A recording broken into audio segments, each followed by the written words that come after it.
কুয়েতে রমজানকে সামনে রেখে প্রকাশ্যে খাওয়া ও ভিক্ষাবৃত্তির বিরুদ্ধে কঠোর কর্মসূচি হাতে নিয়েছে সরকার। রোজার সময় ভিক্ষাবৃত্তি ও জনসাধারণের সামনে খাবার খাওয়া, পানি পান করা সহ কিছু কার্যকলাপে নিষেধাজ্ঞা আরোপ করা হয়েছে। দেশটিতে অবস্থানরত সব ধর্মের বাসিন্দাকে এই নিয়ম মেনে চলতে হবে। বিধি লঙ্ঘন করলে সর্বোচ্চ 1 মাস জেল এবং 100 কুয়েতি দিনার পর্যন্ত জরিমানা হওয়ার সম্ভাবনা রয়েছে। এমনকি উচ্চমাত্রায় আইন ভঙ্গ করলে ডিপোর্টেশনের শাস্তিও দেওয়া হতে পারে। এছাড়া রমজান শুরুর আগে থেকে কুয়েতের স্বরাষ্ট্র মন্ত্রণালয় ও নিরাপত্তা বিভাগ যৌথভাবে দেশের সার্বিক নিরাপত্তা ও সামাজিক শৃঙ্খলা বজায় রাখতে ব্যাপক অভিযান শুরু করেছে।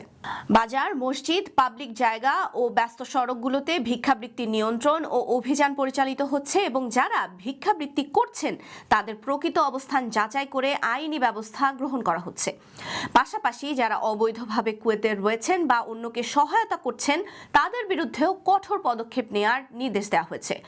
সরকার সাধারণ নাগরিক ও বাসিন্দাদের কাছে এই সময়কালে সামাজিক নিয়ম মেনে চলার এবং আইনগত সতর্কতাগুলো শ্রদ্ধাশীলভাবে মানার অনুরোধ করেছে, যেন রমজানের পবিত্রতা ও সামাজিক পরিবেশ ধরে রাখা যায়।